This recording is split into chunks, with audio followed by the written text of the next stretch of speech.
First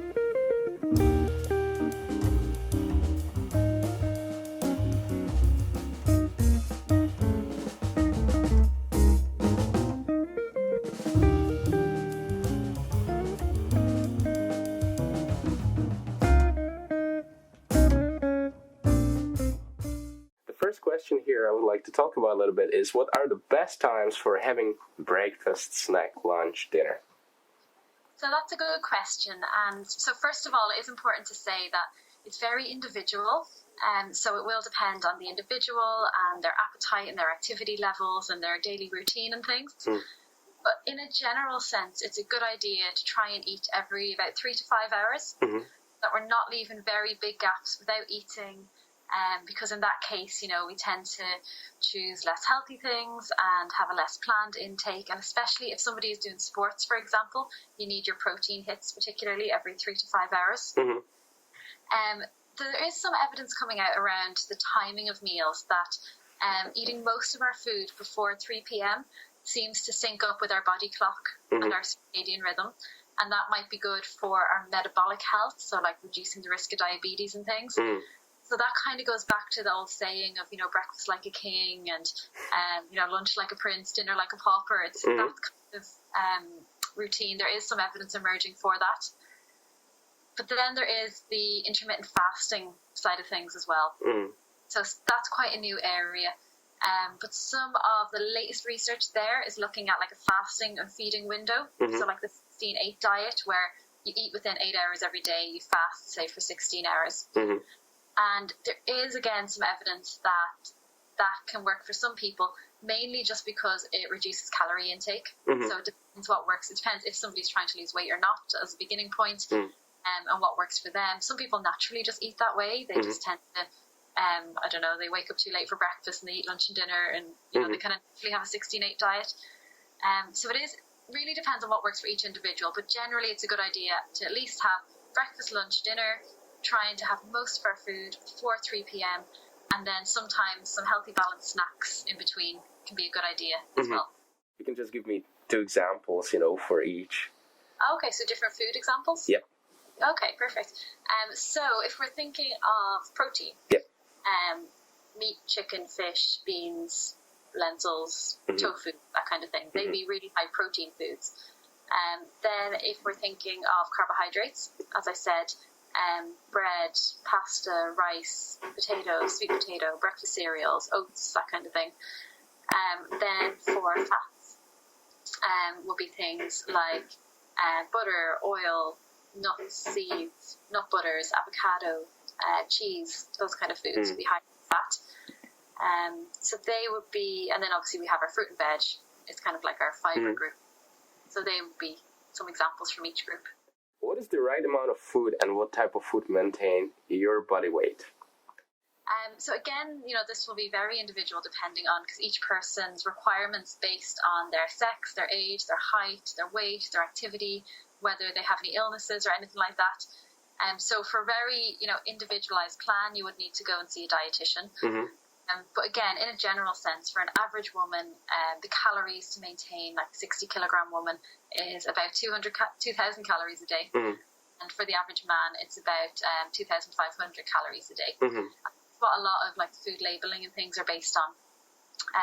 And then within that, if we're thinking about like the macronutrients that we need, so fat, protein, carbs, then it's roughly about a gram of fat per kilogram per day, about 1 to 2 grams of protein per kilogram per day, and about 3 grams of carbs per kilogram per day. And we can also work out how much fluid we need, which is roughly about 35 times our weight in kilograms as well. So that's kind of a rough way of doing it. And there are, I know on the NHS website they have like a calorie calculator, and there's lots of things that do it if you want it more specific for you. And for some people, maybe they don't like focusing on the very exact numbers and calories and that kind of thing. And I actually don't think it's always very useful to count calories, because it gets a bit obsessive and unhealthy. So another good way of thinking about it is per meal. You want to balance your meal. So if you look at your plate, you want about half of your plate to be fruit or veg or salad, so mainly plants, and then about a quarter of that plate to be your protein, so your meat, chicken or fish or beans or lentils, tofu, and then about a quarter to be your carbs. And you can also What are the carbs, by the way? On that dish, that if you were to imagine the carbs, what are the ones? So that if you were to imagine the carbs, it would be something like just potato, rice, pasta, that kind of thing, bread maybe. Mm-hmm. And another way that you can work out your portion sizes is to use your hand. Mm-hmm. So for the fruit or veg, you'd be going for like 2 handfuls of fruit or veg. Mm-hmm. For the carbohydrate, so like your starchy foods, it would be like the size of your own clenched fist is your portion. If it's meat, chicken, or fish, it's about the size of your palm, and it's about the width of your little finger. And if it's then the fats, if you're adding some healthy fats, if you're adding like olive oil or something, it's about the size of your thumb, so it'd be about a tablespoon usually. So that's another way of working it out, that you're still kind of measuring your portions, but it's not as exact as counting calories. And then there's a third way of doing it, which is the more intuitive eating style, where you really just tap into your own signals of hunger and fullness in the body. So you're guided by your internal feelings rather than anything external, like calories or a plan or portion sizes. And that's a whole process, but one of the fundamental parts of that is you think of your hunger like a fuel gauge in a car. And if you think of like 0 is you're completely running on empty, completely hungry, and then 10 is you're absolutely stuffed. Where you want to be keeping it is the fuel gauge is between about 3 and 7. So we should start eating when we're about 3 out of 10. So not when we're like completely, 1, 0, completely empty. We should be like just gently hungry. Then we should stop eating roughly about a 7 or 8. So when we're comfortably full, not when we're overly stuffed. So that's another way of doing it. So they're really the 3 ways. It's kind of working out the calories to keep you as you are, and looking at your portion sizes. You can use those hand measurements, or thinking about more intuitive eating and just like listening to your body, really. In the evening, when they finish their work, when they finish their part-time jobs or their studies, that's the time for eating, and that's the pizza time and takeaway time, usually in the evening. So what is the story behind eating in the evening? Is there an advice, Peter, try to avoid it, and how would I avoid it? Or, Peter, it doesn't matter. So what's most important is the overall intake in the day, rather than like the time of day that we eat at. As I was saying, there is some evidence that eating earlier in the day, before 3 p.m, may be better for our body clock and for our metabolic health. So the first most important thing is just eating enough and eating a big variety and a balance of foods within the whole day. Then the next step up is trying to spread that across the day. So it is something that if people eat very little early on in the day, it's completely natural that they're going to want to eat a lot in the evening. And sometimes that can lead to problems, especially if someone gets kind of like indigestion or reflux, or just about energy levels and sugar throughout the day. So the first step then is trying to kind of even things out, because actually our hormones change as well in the evening, and more likely to crave like carbohydrates and to get a bit hungrier in the evening. That sort of like slump at about 3 or 4 p.m. is quite natural. But you can reduce that by basically feeding yourself properly earlier in the day. And I think being a student is actually a really good time to start setting up your own good habits, because as you said, you're kind of starting to fly the nest and get your own independence. And it is a good time to, I suppose, learn to cook and get into habits of having breakfast every day and that kind of thing. But healthy eating, it doesn't have to be daunting. I mean, a healthy meal can be say beans on toast with some cheese, and then maybe like a piece of fruit afterwards or something. So that could be like a really quick and healthy dinner. It can be like a chicken salad sandwich with maybe a yogurt and a piece of fruit or something like that. Breakfast can be porridge and fruit and seeds, or it could just be something like Weetabix with milk and fruit. Something, it doesn't have to be very difficult or complicated or expensive by any means. But I think it's important to try and feed yourself all throughout the day, rather than just kind of leave it and then eat most of your food later on. You mentioned another very important aspect of students' life, and that's the financing. The quality of a food, price versus quality. Could you tell the huge differences in modern trends when going organic and paying extra money actually helps you to run the longer mileage, so to speak? Yeah, that's a good question. So actually, there isn't much evidence from a health point of view that organic is better. So there are some studies that have found, like, for particular types of organic food, so like organic dairy might have slightly more vitamins and more healthy fat in it, but it's not actually significant when we look at it. It's a very small difference there. And that's not true across the board. So especially for organic, like fruit and veg, studies don't really find that they're any healthier for us. And we don't even know that, say, the pesticides are bad for us, because a study found last year that adults who consumed more foods that contain higher amounts of pesticides, the only difference it made was like the same as drinking 1 glass of wine every 7 years. Like that was the only difference of health. It seemed like absolutely tiny, because all of our food is regulated and the pesticide levels have to be low in the final products anyway. So really, from a health point of view, there's no reason to go organic. There's, from the environmental side of things, there are some benefits to organic in terms of conserving the soil and that kind of thing.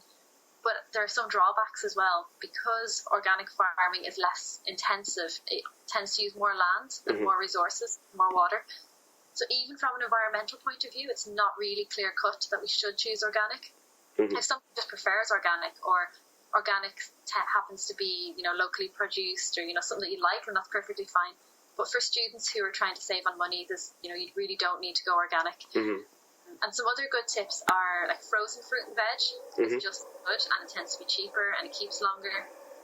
Tinned versions as well, just making sure that if you're, say, getting tinned fruit, that it's not in syrup, it's just in juice. That kind of thing. Also, like, oats are a really healthy, cheap thing. Dairy as well, really balanced and really healthy and not too expensive. And then you can go for, like, supermarket brand things. You can go, in the supermarket when they're doing all the deals at the end of the day. You can get those. So really, you don't have to spend a lot to have a healthy, balanced diet. We usually tend to go for a chocolate bar. Is there an healthy alternative how to gain energy from food? Yeah, so we get most of our energy comes from carbohydrates. That's what our brain runs on. It's the fuel for our brain, for our muscles, for our body, and that comes back to those foods I was mentioning with, like, I suppose, bread, pasta, rice, kind of things. So first of all, making sure you have enough carbohydrate at each meal, so that size of your fist at each meal. Then if we're talking about snacks, I suppose, to keep energized. And also, when you're choosing your carbohydrates, if you go for whole grain versions, that keeps your energy levels more stable. So like brown bread, brown pasta, that kind of thing. And then for snacks, so a healthy snack is generally, say, a piece of fruit or veg plus some sort of, like, protein or fat, because combining the two makes them last a bit longer. It doesn't hit the bloodstream as quickly in terms of energy. So it could be, like, say, a banana and a handful of nuts, or like yogurt and berries, or something like that. Other thing is, if you are a bit more hungry, you might want some carbs in there. So you might want a slice of toast with banana and peanut butter, or like some granola with the yogurt and berries. So it's like a little bit more balanced, and you're getting a bit more energy in there. But sometimes, there's nothing wrong with having chocolate. It's not that you can never have it. It's just a food that we should have a little bit less often compared to other foods. But if you are having the chocolate bar, actually combining that with, say, like a handful of nuts, again, can add more nutrition to it and can make it last longer, because you'll get less of, like, a spike in the blood sugars, which can then drop. But if you have, say, the handful of nuts with it, the fats and protein in there will slow down your absorption and will give you more energy overall. So it might be worth going for, like, say, a smaller chocolate bar plus a handful of nuts. You snack instead, or one of those other options that I mentioned. Now, what is the right amount of food if you want to gain some weight? Yeah, so again, the individual requirements will be, variable depending on each person. But the basic principle is that, first of all, getting the meals right, as I said. So making sure you're having your at least 3 balanced meals a day. And then, for gaining weight, extra snacks can be really useful. And what the overall aim is to add, say, 500 extra calories per day, or 20% above your calories, just to keep your weight stable. That's what helps with your weight gain. So usually what helps in a practical sense is adding in some additions. So generally it's the fats and the carbs that are helpful for helping with gaining weight. So it could be adding extra oil, butter, cream, nut butters, nuts, dried fruit, honey, jam, having desserts, milky drinks, milkshakes, that kind of thing. Because I suppose what you want is extra calories and extra nutrition without feeling that you have to eat like massive amounts of foods. So it's kind of ways of adding in calories without, adding in big bulks of food. Yep. Because usually if somebody wants to gain weight, they struggle to eat a big amount of food. So that would be it really. So first of all, just looking at each meal and thinking, where can I add in calories here really? So say at breakfast, if you're having porridge, it could be add a tablespoon of nut butter in there, maybe add a little bit of cream in there or some honey too. At lunch, if you're making a sandwich, make sure you put lots of like hummus or mayonnaise on there as well, and like avoid anything low fat. So if you're having like a yogurt, make sure it's just an ordinary yogurt, not low fat. Or you might go for something higher calorie, like a little cheesecake or something, and then like similar later on. So just about different ways that you can get the calories in. You see, being a student, just being a young person, being aware of your body, and being quite shy to address certain things and ask about the things, and the boys have it and the girls have it. And let's say if you're not happy with your body weight, how can you control, let's say, being on that healthy level but trying to lose some weight? Okay, so this is about how to eat a healthy diet while losing weight, is it? Mm-hmm. Yeah. So again, the baseline requirements are going to vary, but the basic principle is aiming for about 500 calories less per day. And the first step for a lot of people is really the first things that we were talking about, because most people tend to not maybe balance their meals or not eat regularly, maybe not plan their meals very much. So that can be the first step, aiming for half of that plate with your fruit, veg or salad, that quarter protein, that quarter carbs, and then that little bit of healthy fat in there. For some people that's enough. By actually just balancing their meals, then they kind of lose a little bit of weight and they get to where their body should be at a healthy weight. And generally, as I was saying, when you're trying to gain weight, it's usually the fats and the carbs that can help with that. On the flip side, when people are trying to lose weight, focusing more on the fiber and the protein side of things can help. So for some people, it's maybe, pulling back a little bit on the portions of fats and sometimes the portions of carbs. So it's not that you need to avoid either. It's just, maybe rebalancing the meal slightly, that, before and after exercise, you definitely need to have your carbs. But if you're at rest, maybe you just have, a salad with a little bit of oil and some chicken, that's okay as well. And there are then more specific strategies, again, like the intermittent fasting I said works for some people because of that reduced calorie intake. But there are negatives to the fasting as well. It doesn't suit everybody. Some people just don't function well when they fast, or, they'll make up for the calories they've lost. They are eating, that kind of thing. So it is very individual. And then I suppose exercise has to come into it as well. So, and the nutrition side of things, studies show, is more important for losing weight. But then the exercise piece is important for maintaining the weight that's lost, because it's so common to yo-yo, to lose weight and then to gain more than you originally lost. And the exercise can help to keep the weight off. And also there's just so many benefits of weight in terms of our, our mental health, our physical health, our heart health, everything. It's really, really good for us. So I suppose that's what I'd say. For most people, just try and get the balance right. And then sometimes that intuitive eating side of things can help. And I suppose, it's important to realise, to take a step back as well and to see, does the person really need to lose weight? Because university will be another time where eating disorders are more common, or, body image issues. So sometimes actually the work should be on self-compassion and improving body image rather than losing weight, or sometimes a combination. So yeah, it does depend. If you went to a spinning class, what would you eat before the spinning class and after spinning class?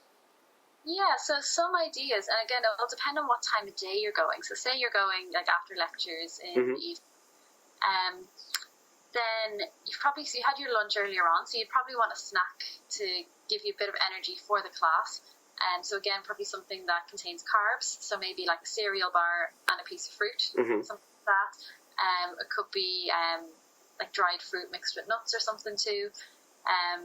And then you do your class, and then afterwards you would have, if you're having your dinner afterwards, then that's basically your recovery meal. And just making sure that it has carbs, so that fist-sized portion of carbs, and it has some protein, and then some veg in there too. Another really good option for recovery, so say if your routine was different, so say if you had your lunch not long before your spinning class. Yep. Say you had lunch and then an hour or two later you did your spinning class, then you wouldn't necessarily need a snack in between. Mm-hmm. And then after that spinning class, if it was later on, you might want some milk, and chocolate milk actually are both really good recovery options because they have carbohydrate and protein in there. Mm-hmm. So it could be a glass of milk with a banana, it could be a bowl of cereal with milk, that kind of thing. It's really about getting something that combines carbs and protein. What would you suggest to make this transition happen? Yeah, that's a really good question because it's such a popular thing at the moment. I suppose, veganism, vegetarianism, plant-based eating, and people are being motivated by a lot of different reasons now. I think sustainability and the environment is a big factor now. So if we're thinking about the nutrition side of things, there's a good resource on the Vegan Society website. It's called the Vegan Plate, if somebody's completely vegan. And it's, instead of like the food pyramid, it has this plate of what foods you should eat to have a balanced diet if you're vegan. And it shows, lots of fruit and veg, and then some like the whole grains, beans, peas, lentils, that kind of thing, nuts and seeds, and then plant-based sources of calcium as well. So like, I suppose tofu and pinto beans, fortified soy milks, that kind of thing, kale, bok choy. And then also about the supplements that might be needed. So say for veganism in particular, it's omega-3, B12, vitamin D and iodine. They're the main ones that you often need to consider and think about supplementing. But it will depend on dietary intake. So if, it's always best, I suppose, to get individualized advice if you're making a big change in your diet. But if we're thinking about the main nutrients that if you're, avoiding meat and dairy, what you need to consider is protein. And we need our protein for, say, growth and repair and lots of like hormone signals and things in the body. So, vegetarian, vegan sources would be like our beans, peas, lentils, chickpeas, tofu, corn, seitan. And then it depends. If somebody's, say, still eating eggs or dairy, you can get some protein in there as well. So that will just depend on the person. And I went through then some of those calcium sources. That's really important. Just to make sure, because we need calcium for our bones and for our teeth. Then iron. So iron sounds like the one that you were probably low in when you made the change to eat mainly vegetables. So we need the iron to help transport the oxygen around the body and avoid, getting very fatigued or anemic. So we get iron again in beans, in nuts and seeds, in whole grains, in like lots of breakfast cereals are fortified with iron. So things like Wheat Bix and bran flakes. In like Marmite, you get some as well, and dried fruit, some green leafy veg. And then again, if somebody's eating any eggs or fish or anything like that, you get some in there. And with the iron as well, we should be having vitamin C along with it so that it increases our absorption, and avoiding tea and coffee within about half an hour of having a high iron food, because the tea and coffee can block the absorption of iron. So I think that's a really key one actually. Along with B12 and folate, they're ones, especially the B12, that tend to be low in vegan diets. And again, you can get vitamin B12 in fortified cereals and again in Marmites and nutritional yeast, but it's often one that does need to be supplemented. And then another one would be iodine. So our main source of iodine is dairy, and we need that for our thyroid health and to keep our metabolism healthy. So best sources of that are some fortified plant-based drinks, like some oat drinks or soya drinks are starting to add iodine now, but that's quite new. Seaweed is good, but can actually be too high in iodine sometimes, so I wouldn't overdo it with seaweed. So generally about once a week would be the recommended intake. But again, if somebody isn't eating those foods, then a supplement would probably be needed. And then there's a few other ones, like, as I said, omega-3. We can get that in certain seeds and things, so like in chia seeds and linseeds, in walnuts and walnut oil, in soybean oil, tofu, rapeseed oil. So that the type of omega-3 that you get in the plant-based products, that is converted to become the type of omega-3 that our body can use, whereas the type of omega-3 that you get in oily fish, our body can use kind of straight away more efficiently. So there's more benefits to the omega-3s in oily fish, but if somebody isn't eating oily fish, then having some of those other plant-based sources, and seaweed is actually another source as well. So I think they'd be some of the main foods to consider. I do have a blog post about this if anybody wants to read that, called Nutritional Advice for Vegans and Vegetarians, and it outlines all the different nutrients and different food options. That's very useful, thank you. Overeating. Sure. How does our body process overeating? So first of all, I suppose, if you think about it, if we eat too much, then our stomach is kind of, the first reservoir for our food. So our stomach is really good at stretching and accommodating different foods, but that can lead to, I suppose, feeling a bit bloated and uncomfortable. And sometimes eating big amounts as well can cause gut issues. So if you're sensitive to foods and you eat a big amount at one time, and it could be healthy foods, it could be some people who don't eat very often and then will have a really big meal which is full of veg, then sometimes that can actually cause kind of bloating, pain, gas, bowel problems. Whereas spreading it throughout the day more evenly can lead to a reduction in symptoms.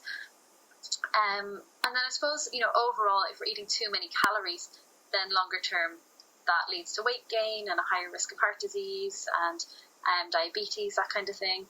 And then individual nutrients, if we're thinking of so like too much saturated fat, again, increases the bad cholesterol in the body, increases the risk of heart disease.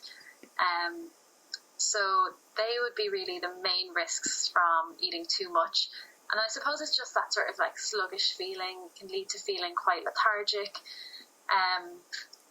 So I suppose weight gain and then the risks of some of those metabolic disorders would be the main risks there.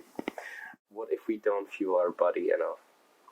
Yeah, that's another really good question. So the first thing really is, I suppose, weight loss. So if we're not putting enough fuel in the tank, then the body has to get energy from somewhere. So what it often tends to do is it burns fat, but sometimes it even burns muscle as well. It can lead to muscle loss and weakness, which is obviously really not good for us.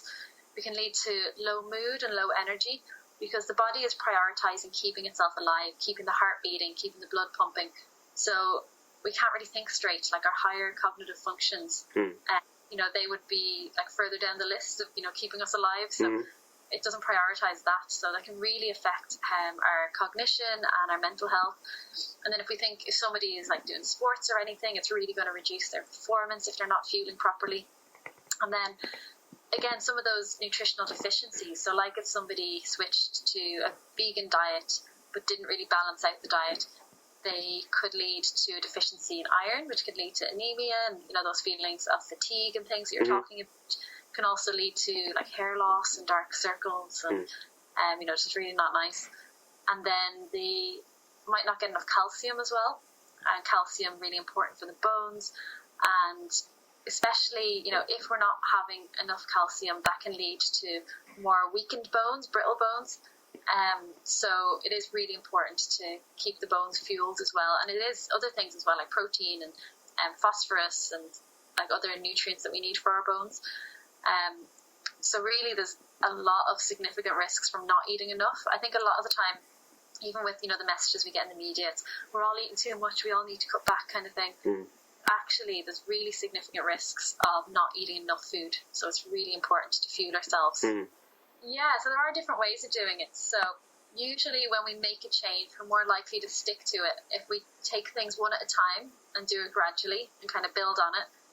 So, for example, if somebody wants to eat a more plant-based diet, then they might start with like 1 or 2 meat-free days a week. And, gradually on those days be like, think of more recipes and more meals that I can have. And then eventually it might be, okay, maybe during the week I eat vegetarian meals, and then at the weekends, I have some meat or some dairy or whatever it is. So I think kind of staging it like that is important. And just to remember as well that, say, in the case of plant-based diets, a plant-based diet doesn't need to be plant-only. We can have really significant improvements for our health and for the environment if we eat mainly plants, but we can still have small amounts of meat and dairy within that. It's still healthy and it's still good for the environment.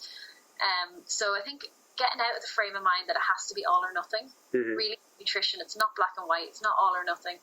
It's if we're eating a healthy, balanced diet most of the time, 80% of the time, we're going to be healthy.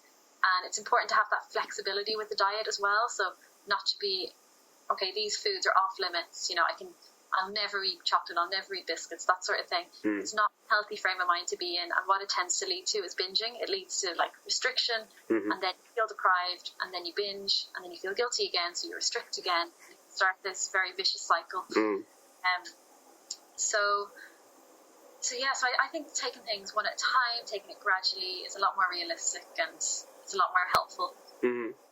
You probably need some sort of variety, in your life, But one variety comes, let's say, the moment you get flu or you're sick or you're extremely tired. So let's say when you already feel that week there are exams and you feel like, oh, I'm cold and it's looking to be like a flu.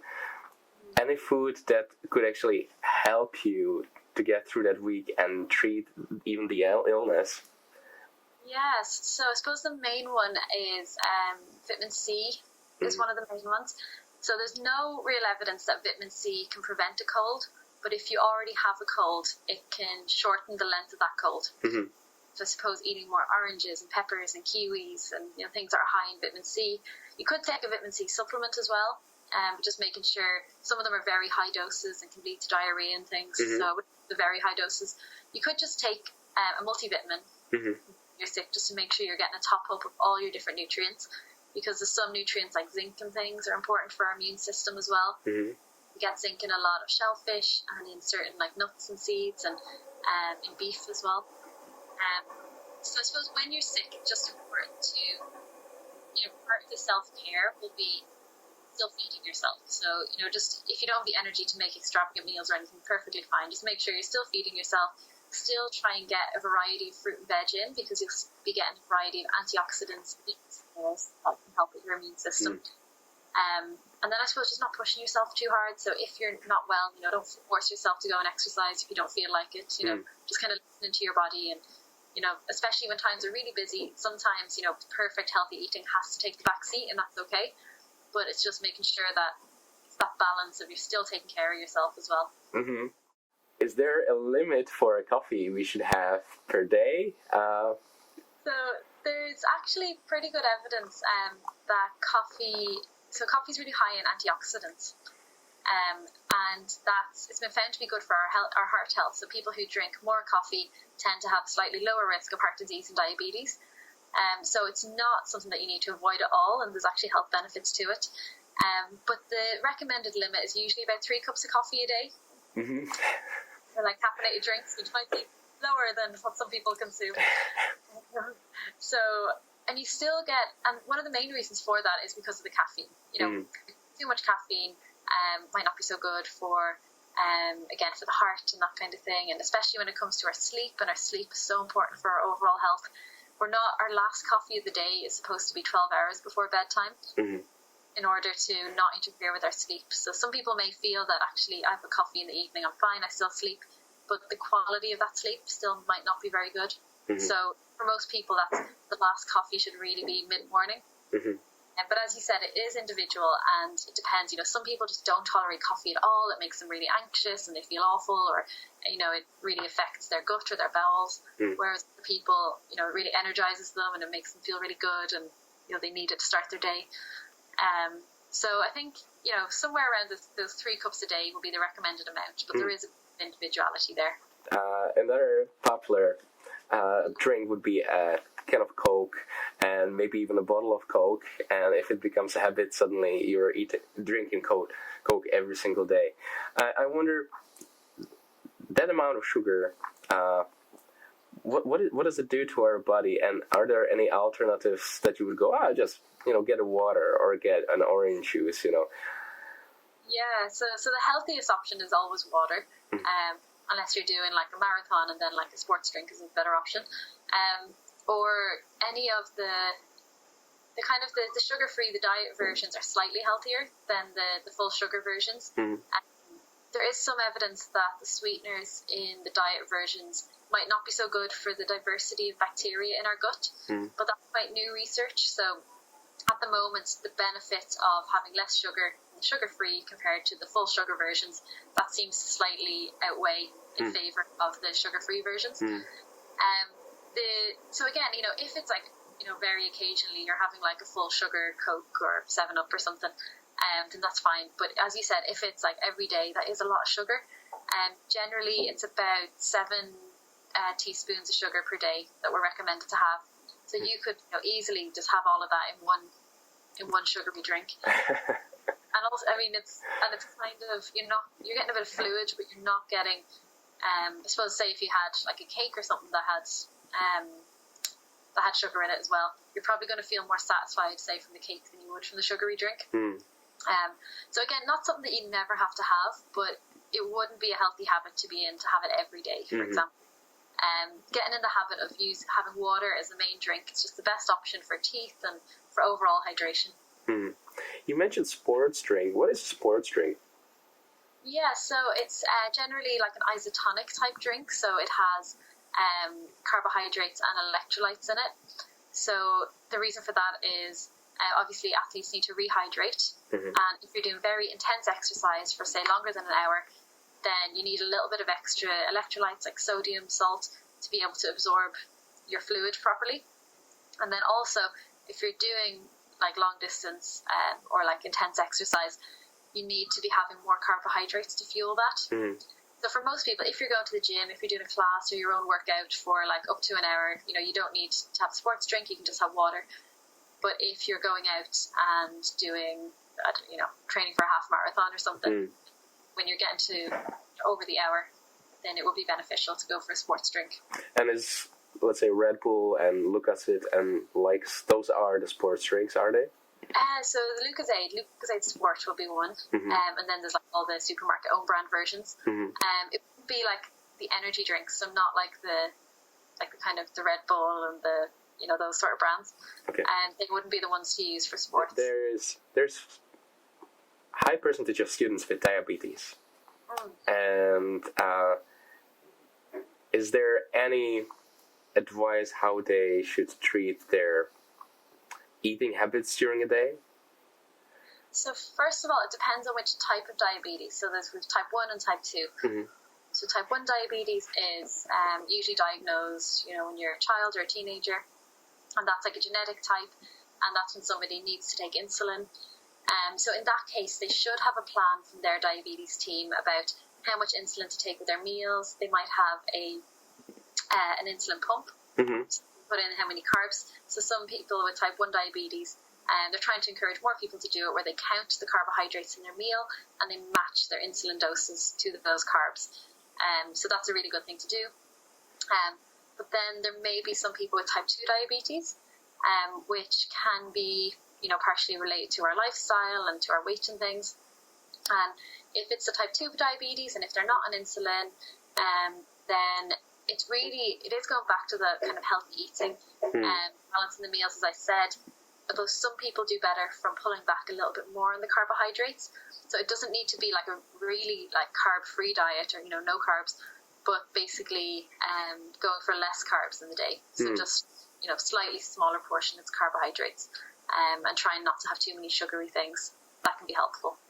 Thank you, Peter. It's lovely chatting to you. And yeah, feel free to send it over whenever suits and I can have a look at it. Thank you. Thank you, Maeve. Thanks. Have a nice day. Bye. Bye-bye.